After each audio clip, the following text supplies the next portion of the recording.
Hello everyone, 12th standard, subject commerce, unit 4, chapter 11, topic selection test. In our previous video, we had discussed about employee selection process. Adala meaning and definition of employee selection process and steps in employee selection process. இதை பற்றி நம்ம போன வீடியோவில் நிறைய discuss பண்ணோம். And now we are going to discuss about selection test. தேர்வு சோதனை அப்படிங்கிற விஷயத்தை பற்றி நம்ம இந்த வீடியோவில் ப்ரீஃபாக பார்க்க போகிறோம். ஸோ செலெக்ஷன் டெஸ்ட் அப்படின்னு சொல்லி சொன்னால் என்ன? ஸோ ஒவ்வொரு ஆர்கனைசேஷன்லையும் நிறைய நம்ம என்ன பண்ணுவோம், இன்டர்வியூக்காக கால் பண்ணியிருப்போம். அப்படி வந்திருக்கக்கூடிய அந்த நபர்களுக்கு நிறைய விதமான மெத்தடாலஜிஸ் யூஸ் பண்ணி நிறைய டெஸ்ட் வந்து கண்டக்ட் பண்ணி தான் என்ன பண்ணுவோம், அந்த பர்டிகுலர் ஜாப்புக்கு அவங்க கரெக்டான குவாலிஃபிகேஷனோட அந்த ஜாபுக்கு ஃபிட் ஆகக்கூடிய நபராக இருக்கிறாங்களா அப்படிங்கிற ஒரு செலெக்ஷன் டெஸ்ட் தான் எது அப்படின்னு சொல்லி பார்த்தோன்னா இந்த நம்ம செய்ய போகிற இந்த நிறைய ஃபர்தராக பார்க்கக்கூடிய டெஸ்ட் எல்லாமே. ஸோ செலெக்ஷன் டெஸ்ட் அப்படிங்கிற திறன் சோதனை அதில் தேர்வு சோதனை அப்படிங்கிறத ரெண்டு விதமாக ப்ராட் கேட்டகரிஸாக என்ன பண்ணியிருக்காங்க, பிரித்து கொடுத்துருக்குறாங்க. ஃபர்ஸ்ட் ஒன் பார்த்தீங்கன்னா எபிலிட்டி டெஸ்ட். ஸோ செலெக்ஷன் டெஸ்ட்டில் தேர்வு சோதனையில் ரெண்டு விதமான ப்ராட் கேட்டகரிஸ் இருக்குது. அதில் ஃபர்ஸ்ட் ஒன் பார்த்தீங்கன்னா ability test and second one பார்த்தீங்கன்னா personality test. So ability test அப்படி சொன்னால் என்ன சொல்லுவோம், எபிலிட்டி டெஸ்ட்னா திறன் சோதனை அப்படின்னு சொல்லுவோம். அதே மாதிரி பர்சனாலிட்டி டெஸ்ட் அப்படின்னு சொன்னால் ஆளுமை ஆய்வு தேர்வு அப்படின்னு சொல்லுவோம். ஸோ எபிலிட்டி டெஸ்ட்டில் என்னென்ன விதங்கள்லாம் வருது, என்னென்ன டைப்ஸ் இருக்குன்னு பார்த்தோன்னா aptitude test and second one achievement test, third one intelligence test and fourth one judgement test. So ability டெஸ்ட்டில் இந்த ஃபோர் டைப்ஸ் இருக்குது. அதே மாதிரி பர்சனாலிட்டி டெஸ்ட்டில் 4 டைப்ஸ் இருக்குது பாருங்கள். Interest test and personality test and projective test and aptitude test. So இந்த மாதிரி 4 விதமான ஒரு விஷயங்கள் இருக்குது. So several test or conducted in the selection process to ensure whether the candidate possesses the necessary qualification to fit into various positions in the organization. என்ன சொல்கிறாங்க, so several test இருக்குது. So selection டெஸ்ட்டில் நிறைய விதமான test வந்து என்ன பண்ணுறாங்க, ஒவ்வொரு ஆர்கனைசேஷன்லையும் கண்டக்ட் பண்ணுறாங்க. ஸோ அதில் அந்த பர்டிகுலர் கேண்டிடேட் வந்து குவாலிஃபிகேஷன் வைஸ் ஆகட்டும் அல்லது அந்த போஸ்டிங் தகுந்த ஒரு ஃபிட்டான நபர் தானா அப்படிங்கிறத நம்ம தெரிஞ்சுக்கிறதுக்காக தான் நம்ம என்ன பண்ணுறோம், இந்த மாதிரியான செலெக்ஷன் டெஸ்ட்டை வந்து நம்ம என்ன பண்ணுறோம், நிறைய விதங்களில் கண்டக்ட் பண்ணுறோம். ஸோ அதில் எபிலிட்டி டெஸ்ட்டாகவும் பர்சனாலிட்டி டெஸ்ட்டாகவும் என்ன பண்ணுறோம், நம்ம 2 விதங்களில் கண்டக்ட் பண்ணுறோம். ஸோ ஃபர்ஸ்ட் நம்ம பார்க்க போகிறது எபிலிட்டி டெஸ்ட்னா என்னங்க அப்படிங்கிறத பார்க்க போகிறோம். So a test designed to measure an individual's cognitive function in a specific area. So ability டெஸ்ட்னா என்னென்னு சொல்லியிருக்கிறோம், திறன் சோதனை அப்படின்னு சொல்லியிருக்கோம். ஸோ திறன் சோதனையில் இந்த காக்னிட்டிவ் ஃபங்க்ஷன் அப்படிங்கிறது ரொம்ப ரொம்ப முக்கியம். ஸோ காக்னிட்டிவ் ஃபங்க்ஷன் தான் என்ன சார், எந்த ஒரு விஷயத்தை எடுத்துக்கிட்டாலும் அந்த விஷயத்தில் எந்த அளவுக்கு அவங்களுடைய கூர்மையான ஒரு சிந்தனை இருக்குது, ஸோ கூர்மையான கவனிக்கக்கூடிய திறன் இருக்குது. ஸோ அதே மாதிரி ஒரு மெமரி பவர் எந்த அளவுக்கு இருக்குது, அதே மாதிரி திங்கிங் ஸ்கில் இருக்கு இல்லையா, ஸோ அது எந்த அளவுக்கு இருக்குது, இப்படிங்கிற எல்லா விஷயத்தையும் சேர்ந்து தான் நம்ம என்ன சொல்லுவோம், காக்னிட்டிவ் ஃபங்க்ஷன்ஸ் சொல்லுவோம். ஸோ அந்த குறிப்பிட்ட அந்த ஏரியாவில் அவர் குறிப்பிட்ட அந்த ஒர்க் பண்ண போகிற அந்த ஸ்பெசிஃபிக் ஜாபில் அந்த எந்த அளவுக்கு அவர் இந்த மாதிரியான திறன் பெற்று விளங்குறாரு அப்படிங்கிறத நம்ம என்ன பண்ணுறது, ஒவ்வொரு இண்டிவிஜுவலும் ஸோ அந்த வரக்கூடிய அந்த செலெக்ஷன் ப்ராசஸில் வந்திருக்கக்கூடிய அந்த இன்டர்வியூ கேண்டிடேட் வந்து ஸோ எந்த அளவுக்கு ஒரு ஸ்கில் உள்ள நபராக இருக்கிறாருங்கிறத தெரிஞ்சுக்கிறதுக்கு தான் நம்ம என்ன பண்ணுறோம், இந்த மாதிரி எபிலிட்டி டெஸ்ட் அப்படிங்கிற விஷயத்தை கண்டக்ட் பண்ணுறோம். ஸோ அதில் என்னென்ன மாதிரியான அந்த எபிலிட்டி டெஸ்ட் மூலிமா என்னென்ன விஷயங்கள்லாம் நம்ம அதில் அவங்களோட தெரிஞ்சுக்க முடியும் அவங்கள பற்றி அப்படின்னு சொல்லி பார்த்தோன்னா, சர்ச்சஸ் வெரைட்டி ஆஃப் ஸ்கில்ஸ் என்ன பண்ணுறோம், ஸோ அந்த பர்டிகுலர் கேண்டிடேட் பற்றி என்ன பண்ணுறோம், அந்த இன்டர்வியூக்கு வந்திருக்கிறாங்க இல்லையா, ஸோ அந்த பர்டிகுலர் கேண்டிடேட் பற்றின என்னென்ன ஸ்கில்ஸ்லாம் அவங்கள்ட்ட இருக்குங்க அப்படிங்கிறத பற்றி நிறைய விஷயங்கள் தெரிஞ்சுக்க முடியும். இதன் மூலியமான அந்த ஆப்டிடியூட் டெஸ்ட் எபிலிட்டி டெஸ்ட் மூலிமா. ஸோ ஃபர்ஸ்ட் பாருங்கள், மென்டல் ஆப்டிடியூட் பார்க்க முடியும். ஸோ மென்டல் எபிலிட்டி எந்த அளவுக்கு இருக்குது அவங்களுக்கு. அதே மாதிரி ப்ராப்ளம் சால்விங், ஸோ ஒரு பிரச்சனையை தீர்க்கிறதுக்கான ஒரு எபிலிட்டி எந்த அளவுக்கு இருக்குது. அதே மாதிரி knowledge of particular field, so அவங்க ஒர்க் பண்ணக்கூடிய அந்த பொசிஷனுக்குரிய அந்த பர்டிகுலர் ஃபீல்டில் எந்த அளவுக்கு நாலேஜபிளாக இருக்கிறாங்க. அதே மாதிரி reasoning ability. So reasoning ability அப்படின்னு சொன்னால் என்ன சொல்லுவோம் அப்படின்னு சொல்லி பார்த்தோன்னா, அந்த ஒரு லாஜிக்கலாக திங்க் பண்ணக்கூடிய அந்த ஒரு திறன், அதான் நம்ம என்ன சொல்லுவோம், ரீசனிங் எபிலிட்டி சொல்லுவோம். அதே மாதிரி இன்டெலிஜென்ஸ்னால் அந்த அவங்களுடைய நுண்ண அறிவு. ஸோ எந்த அளவுக்கு இதெல்லாம் எந்த அளவுக்கு இருக்குங்கிறத தெரிஞ்சுக்கிறது தான் நம்ம என்ன பண்ணுறோம், அந்த காக்னிட்டிவ் ஃபங்க்ஷன்ஸை வச்சு எபிலிட்டி டெஸ்ட்டு நம்ம கண்டக்ட் பண்ணுறோம். ஸோ அதே மாதிரி this test is used to find the suitability of the candidate for a given job role. So எதுக்காக இந்த மாதிரியான டெஸ்ட் கண்டக்ட் பண்ணுறாங்க எபிலிட்டி டெஸ்ட் அப்படின்னு சொல்லி பார்த்தோன்னா அந்த ஜாப்புக்குரிய அந்த தகுதிகள் திறமையும் வந்து அந்த பர்டிகுலர் கேண்டிடேட்டுக்கிட்ட இருக்கா அப்படிங்கிறத நம்ம என்ன பண்ணணும் இந்த டெஸ்ட் மூலியமாக நம்ம கண்டிப்பாக தெரிஞ்சுக்க முடியும் அப்படிங்கிறது தான் என்ன பண்ணுறாங்க இந்த எபிலிட்டி டெஸ்ட் வந்து என்ன பண்ணுறாங்க கண்டக்ட் பண்ணுறாங்க. தென் அடுத்ததாக ஆப்டிடியூட் டெஸ்ட். ஸோ ஆப்டிடியூட் டெஸ்ட்னால் என்னது உளவியல் தேர்வு அப்படின்னு சொல்லுவாங்க அல்லது மனோபாவ சோதனை அப்படின்னு சொல்லுவாங்க. ஓகேவா? ஸோ அதில் ஃபர்ஸ்ட் நம்ம பார்க்க போகிறது பாருங்கள் ஆப்டிடியூட் டெஸ்ட்னா aptitude test is a test to measure suitability of the candidates for the post or role. என்ன பண்ணுறோம் ஆப்டிடியூட் டெஸ்ட் எதுக்காக வந்து நம்ம முக்கியமாக நம்ம வந்து தெரிஞ்சுக்கிறோம் அப்படின்னு சொன்னால் ஸோ ஆப்டிடியூட் டெஸ்ட் அப்படிங்கிறது எதுக்காக நம்ம பண்ணுறோம் ஒவ்வொரு கேண்டிடேட்டினுடைய தகுதி என்ன திறமை என்ன அப்படிங்கிறது தெரிஞ்சுக்கிறதுக்காக தான் நம்ம பண்ணுறோம். அதுலேயும் இந்த ஆப்டிடியூட் டெஸ்ட் எதுக்கு முக்கியமாக பண்ணுறோம் அப்படின்னு சொன்னால் அந்த பர்டிகுலர் போஸ்ட்டுக்கு ரோலுக்கு அவர் வந்து எந்த அளவுக்கு சூட்டபிளான ஒரு கேண்டிடேட் அப்படிங்கிறத நம்ம தெரிஞ்சுக்கிறதுக்கு தான் என்ன பண்ணுறோம் இந்த மாதிரியான ஆப்டிடியூட் டெஸ்ட் வந்து நம்ம கண்டக்ட் பண்ணுறோம். It actually measures whether the candidate possesses a set of skill required to perform a given job. So அவர் வந்து எந்த அளவுக்கு அந்த பர்டிகுலர் ஜாபில் எந்த அளவுக்கு வந்து செட் ஆஃப் ஸ்கில்ஸை வந்து கொண்டவராக இருக்கிறாரு அதே மாதிரி பன்முக திறமை கொண்டவராக இருக்கிறாரு அப்படிங்கிறது தெரிஞ்சுக்கிறதுக்கு தான் நம்ம என்ன பண்ணுறோம் இந்த மாதிரியான டெஸ்ட்டெல்லாம் கண்டக்ட் பண்ணுறோம். It helps in predicting the ability of future performance of the candidate. அதே மாதிரி ஃபியூச்சரில் அவர் எந்த அளவுக்கு எபிலிட்டியாக ஒர்க் பண்ணுவார் ஸ்கில்லோட ஒர்க் பண்ணுவார் அப்படிங்கிறத நம்ம கண்டுபிடிக்கிறதுக்காகவும் தான் என்ன பண்ணுறோம் இந்த மாதிரியான ஆப்டிடியூட் டெஸ்ட் கண்டக்ட் பண்ணுறோம். Aptitude test can be measured by the following ways. எந்தெந்த மாதிரியான விதங்கள்லாம் ஆப்டிடியூட் டெஸ்ட் வந்து கண்டக்ட் பண்ணுறாங்க அப்படிங்கிறத ஃபர்தராக கொடுத்துருக்காங்க பாருங்கள். First one numerical reasoning test. So numerical reasoning test அப்படின்னு சொன்னால் எண் திறன் தேர்வு அப்படின்னு சொல்லுவோம் தமிழில். So numerical reasoning test provides information about candidates numerical aptitude. So நியூமரிக்கலாக அவருக்கு வந்து எந்தெந்த வகையில் அவர் வந்து எந்த அளவுக்கு ஸ்கில்ஃபுல் பர்சனாக இருக்கிறாரு அப்படிங்கிறதையும் அதே மாதிரி மேத்தமெட்டிக்கலாக அவர் வந்து எந்த அளவுக்கு வந்து ஸ்கில்ஃபுல்லாக இருக்கிறாரு அப்படிங்கிறத தெரிஞ்சுக்கிறதுக்கு தான் நம்ம என்ன பண்ணுறோம் இந்த நியூமரிக்கல் ரீசனிங் டெஸ்ட் அப்படிங்கிற விஷயத்தை நம்ம என்ன பண்ணுறோம் கண்டக்ட் பண்ணுறோம். ஸோ லைக் ஃபார் எக்ஸாம்பிள் என்ன சொல்லலாம்னா இப்போ நம்ம நிறைய வந்து ரீசனிங் டெஸ்ட் வந்து நம்ம பார்த்துருப்போம்.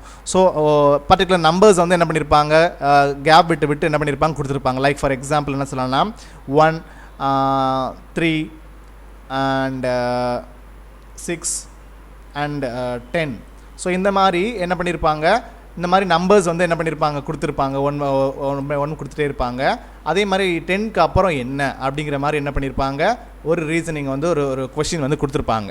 ஸோ எதற்கானா இப்போ வந்திருக்கக்கூடிய அந்த இன்டர்வியூக்கு வந்திருக்கக்கூடிய அந்த கேண்டிடேட்டுக்கு இந்த மாதிரிலாம் கொஷின் பண்ணும்போது அவர் வந்து எந்த அளவுக்கு அந்த கணக்கியல்ல அல்லது அந்த நியூமரிக்கல் வைஸ் வந்து எந்த அளவுக்கு அவர் ஸ்கில்ஃபுல்லாக இருக்கிறாரு அப்படிங்கிறது தெரிஞ்சுக்கிறது தான் நம்ம என்ன பண்ணுறோம் இந்த மாதிரியான டெஸ்ட்லாம் நம்ம கண்டக்ட் பண்ணுறோம்.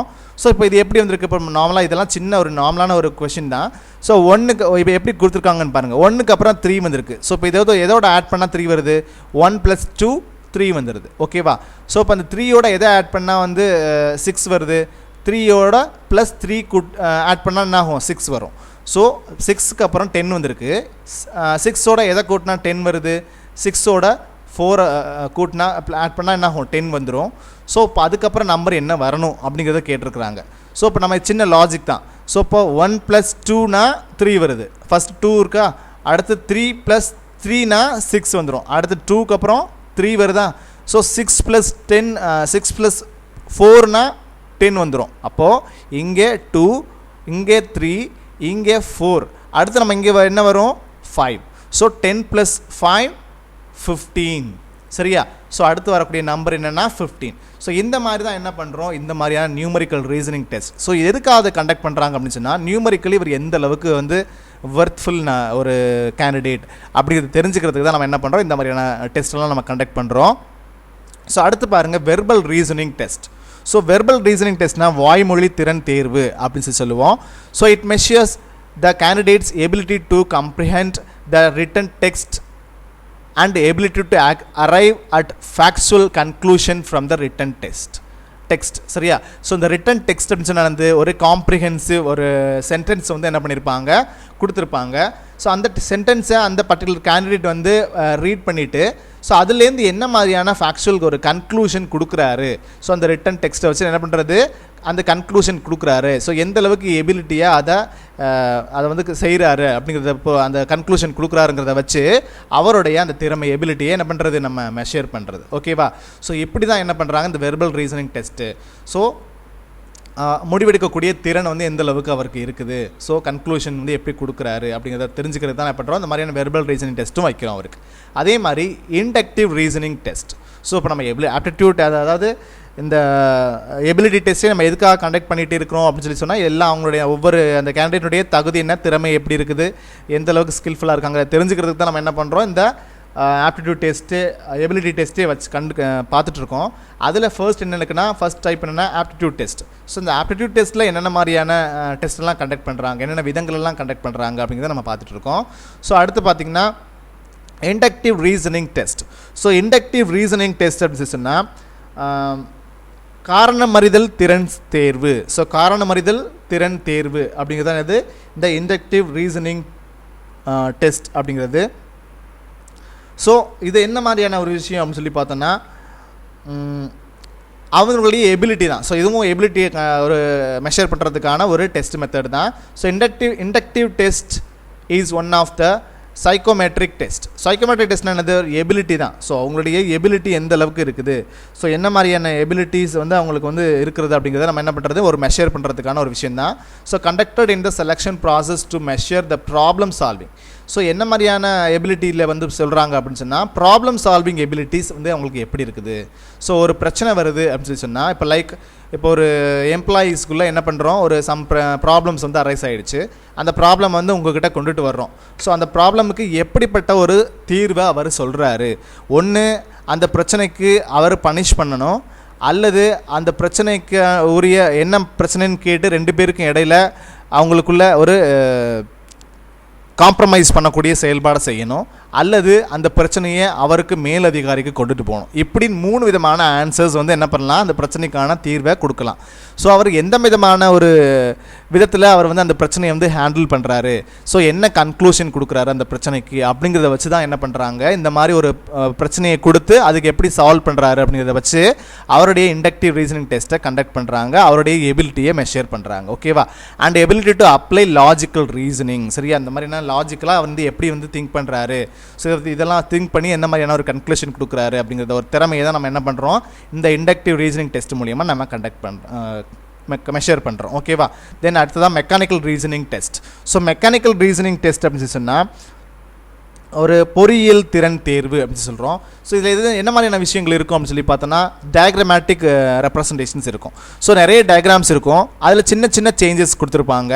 அந்த சேஞ்சஸ் வச்சு இதில் என்னென்ன மாதிரியான சேஞ்சஸ் வந்திருக்கு அப்படிங்கிறத எவ்வளோ குவிக்காக வந்து அவங்க ஃபைண்ட் அவுட் பண்ணி அவங்க சொல்கிறாங்களோ அதுக்கு தகுந்த மாதிரி அவங்களுக்கு மார்க் கொடுக்குறது. ஸோ அவங்களுக்கு இந்த மாதிரியான திறன் வந்து எப்படி இருக்குன்னா, ஸோ மெக்கானிக்கலாக அவங்க வந்து எந்த அளவுக்கு அவங்க ப்ராக்டிக்கலாக அவங்க படித்த விஷயத்தை எப்படி வந்து ப்ராக்டிக்கல் அப்ளை பண்ணுறாங்க அப்படிங்கிறத என்ன பண்ண முடியும், இந்த டெஸ்ட் மூலியமாக நம்மளால் தெரிஞ்சுக்க முடியும். This test measures the engineering students ability to apply engineering concepts. So அந்த என்ஜினியரிங்னா என்னது, ஒரு டயக்ராமேட்டிக் அந்த மாதிரிலாம் இருக்கும் இல்லையா, பிக்சர்ஸு. ஸோ இதை வச்சு அந்த பிக்சர்ஸில் இருக்கக்கூடிய அந்த டிஃப்ரென்ஸு இதெல்லாத்தையும் கண்டுபிடிக்கிற மாதிரி. ஸோ ஆக்சுவல் ப்ராக்டிஸில் என்ன மாதிரியான விஷயங்கள் இருக்குது, அதை எப்படி வந்து ஆக்சுவல் ப்ராக்டிஸில் அப்ளை பண்ணுவாருங்கிறதுக்கான ஒரு திறனை வந்து எபிலிட்டியை வந்து நம்ம மெஷர் பண்ணுறதா இது இந்த மெக்கானிக்கல் ரீசனிங் டெஸ்ட் அப்படின்னு சொல்கிறோம். அண்ட் அடுத்ததாக டயக்ராமேட்டிக் ரீசனிங் டெஸ்ட். டயக்ராமேட்டிக்னா என்னது, சம் டயக்ராம்ஸ் கொடுத்துருப்பாங்க, சம் ஷேப்ஸ் கொடுத்துருப்பாங்க, அல்லது சம் அப்ஸ்ட்ராக்ட்ஸ் ஐடியாஸ் கொடுத்துருப்பாங்க. ஸோ அந்த விஷயங்களில் வந்து அது எப்படிப்பட்ட ஒரு விஷயம் அப்படிங்கிறத நம்ம என்ன பண்ணணும், அவங்க ஃபைண்ட் அவுட் பண்ணுறதுக்கான ஒரு விஷயம் தான் இது இந்த டயக்ராமேட்டிக் ரீசனிங் டெஸ்ட். ஸோ அதை எவ்வளோ குவிக்காகவும் எவ்வளோ ஒரு கரெக்டாகவும் கண்டுபிடிக்கிறாங்க அப்படிங்கிறத வச்சு என்ன பண்ணுறது, அவங்களுடைய எபிலிட்டியை மெஷர் பண்ணுறது. So this test measures the candidates ability to understand the shapes. So என்ன மாதிரியான ஷேப்ஸ் கொடுத்தாலும் அவங்க எப்படி வந்து அவங்க அதை ஃபைண்ட் அவுட் பண்ணுறாங்க, அல்லது நியூவாக ஏதாவது சம் ஷேப்ஸ் வந்து கண்டுபிடிக்கணும், இந்த மாதிரி நிறையா வந்து சொல்லும்போது அதை வச்சு அவங்க எப்படி வந்து ஒர்க் அவுட் பண்ணுறாங்கிறது தெரிஞ்சுக்கிறதுக்காக தான், தெரிஞ்சுட்டு அவங்களுடைய எபிலிட்டி என்ன பண்ணுறோம் நம்ம கால்குலேட் பண்ணுறதுக்காக இந்த மாதிரியான டயக்ராமேட்டிக் ரீசனிங் டெஸ்ட்டை நம்ம கண்டக்ட் பண்ணுறோம். So and ability to observe and extract values from illustrations and apply them to new samples. So விளக்க வரைபட தேர்வுன்னு தான் சொல்கிறோம் டயக்ராமேட்டிக் ரீசனிங் டெஸ்ட்னா. ஸோ இருக்கக்கூடிய அந்த ஷேப்ஸ் எல்லாம் எந்த அளவுக்கு புரிஞ்சுக்கிறாங்க, ஸோ இது என்ன மாதிரியான ஷேப்ஸ் இருக்குது, ஸோ அதே மாதிரி இந்த வரைபடம் வந்து என்ன மாதிரியான ஒரு விஷயத்தை நமக்கு கொடுக்குது, எந்த மாதிரியான ஒரு தீர்மானத்தை கொடுக்குது. ஸோ இந்த மாதிரி நிறைய விஷயங்களை வந்து எந்த அளவுக்கு அவர் புரிதல் இருக்குது அவர்களுக்கு அந்த ஷேப்ஸை பற்றி, வடிவங்களை பற்றி, அந்த ஒரு விஷயங்கள் ஐடியாஸ் பற்றிலாம் எந்த அளவுக்கு அவர் புரிதல் இருக்குங்கிறத அந்த ஒரு எபிலிட்டியை தெரிஞ்சுக்கிறதுக்கு தான் என்ன பண்ணுறோம், இந்த மாதிரியான டயக்ராமேட்டிக் ரீசனிங் டெஸ்ட்டை நம்ம கண்டக்ட் பண்ணுறோம். அதே மாதிரி ஸ்பேட்டியல் reasoning test. So the test measures the candidates ability to clearly manipulate and remember the shapes, still images and find out pattern which govern the sequences. அதே மாதிரி இந்த மாதிரியான ஒரு டெஸ்ட் எதை பேஸ் பண்ணது அப்படின்னு சொல்லி பார்த்தோம்னா உணர்தல் திறன் தேர்வு அப்படின்னு சொல்கிறாங்க. இந்த ஸ்பேட்டியல் ரீசனிங் டெஸ்ட்னா உணர்தல் திறன் தேர்வுன்னு சொல்கிறாங்க. ஸோ இதில் என்ன மாதிரியான விஷயங்கள்லாம் இருக்கும் அப்படின்னு சொல்லி பார்த்தோன்னா clearly manipulate and remember the shapes. என்ன பண்ணுறோம், நிறைய ஷேப்ஸ் வடிவங்கள் கொடுத்துருப்பாங்க அல்லது சம் இமேஜஸ் நிறைய கொடுத்துருப்பாங்க. அதை வந்து என்ன பண்ணுறது, அதை ஒரு டைம் வந்து வாட்ச் பண்ணிவிட்டு அதை என்ன பண்ணுறது ஞாபகத்தில் வச்சுட்டு எவ்வளோ ஷேப்ஸை அல்லது இமேஜஸை அவங்க ஞாபகம் அல்லது சம் பேட்டர்ன்ஸ், ஸோ வடிவங்கள், ஸோ இது எல்லாத்தையும் என்ன பண்ணுறது சம் மார்க்ஸ் இந்த மாதிரிலாம் இருக்குது விஷயங்கள். ஸோ இதெல்லாத்தையும் எந்த அளவுக்கு அவங்க ஞாபகம் வச்சுட்டு மறுபடியும் ரிப்பீட் பண்ணுறாங்கங்கிறத அதை கால்குலேட் பண்ணி மெஷர் பண்ணுறதுக்கு பேர் தான் இது. அவங்களுக்கு அந்த மாதிரியான திறன் இருக்கு இல்லையா, அந்த ஒரு எபிலிட்டி இருக்கு இல்லையா, ஸோ அதை மெஷர் பண்ணுறதுக்கு பேர் தான் என்னது இந்த ஸ்பேட்டியல் ரீசனிங் டெஸ்ட் அப்படிங்கிறது. அதே மாதிரி situational judgement test. Situational judgement test அப்படின்னு சொல்லிச்சுன்னா சூழ்நிலைக்கு ஏற்ற தீர்வு காணும் ஆற்றல் தேர்வு. சூழ்நிலைக்கு ஏற்ற தீர்வு காணும் ஆற்றல் தேர்வுன்னு சொல்கிறாங்க. So this test measures the candidate's ability to choose the most desirable action in critical situations using his judging ability. So இந்த மாதிரி தான். ஸோ இந்த மாதிரியான ஒரு ரொம்ப கிரிட்டிக்கல் ஸ்டேஜ் இருக்குது. அந்த ஒரு ஸ்டேஜை ஒரு விஷயத்தை கொடுத்து அதிலிருந்து என்ன மாதிரியான ஒரு டிசைரபிள் ஆக்ஷன் எடுக்கிறாரு அந்த ஒரு பர்டிகுலர் கேண்டிடேட். ஸோ அப்படி எடுக்கிறம்போது என்ன மாதிரியான பெஸ்ட்டு சாய்ஸாக அவர் எடுக்கிறாரா, ஸோ எந்த அளவுக்கு அவர் ஸ்கில்ஃபுல்லாக அதில் செயல்படுறாரு, ஸோ எந்த மாதிரியான ஒரு கன்க்ளூஷன் கொடுக்குறாரு, ஸோ அந்த கிரிட்டிக்கல் சுச்சுவேஷன்ஸில். ஸோ அந்த மாதிரியே அந்த அவருடைய எபிலிட்டியை ஜட்ஜ் பண்ணுறதுக்காக தான் நம்ம என்ன பண்ணுறோம், இந்த மாதிரியான சிச்சுவேஷனல் ஜட்ஜ்மெண்ட் டெஸ்ட் அப்படிங்கிற விஷயத்தை நம்ம கண்டக்ட் பண்ணுறோம். ஸோ ஒரு ப்ராப்ளமை அல்லது சம் கிரிட்டிக்கல் சுச்சுவேஷனை கொடுத்து அதில் வந்து அவர் என்ன மாதிரியான ஒரு ஜட்ஜ்மெண்ட் கொடுக்குறாரு, ஸோ அதுதான் அந்த ஒரு எபிலிட்டி தான் நம்ம பண்ணுறோம். நம்ம இந்த சிச்சுவேஷனல் ஜட்ஜ்மெண்ட் டெஸ்ட் மூலிமா பார்க்குறோம்.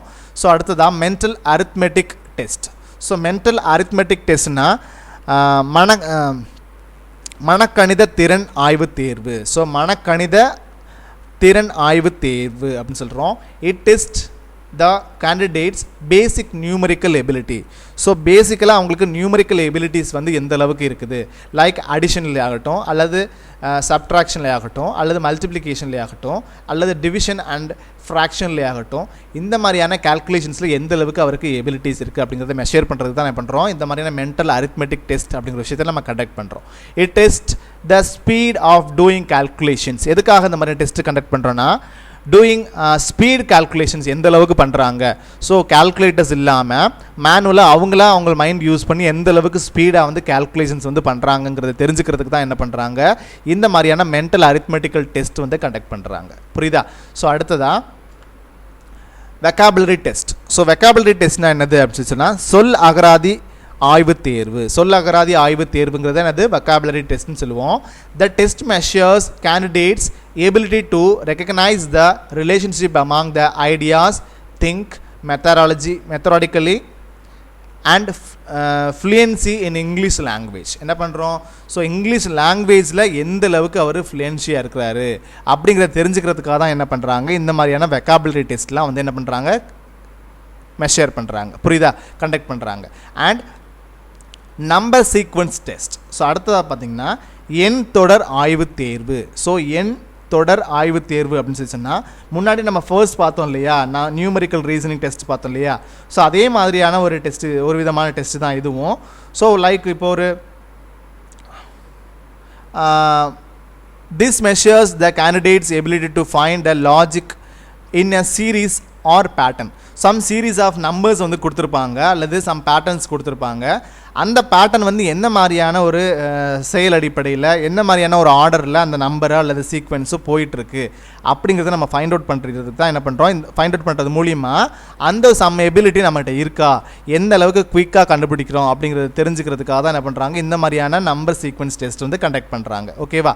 ஸோ சம் சீரீஸை பேட்டர்னை கொடுப்பாங்க. Under this test candidates have to find out missing numbers in a sequence to determine the pattern.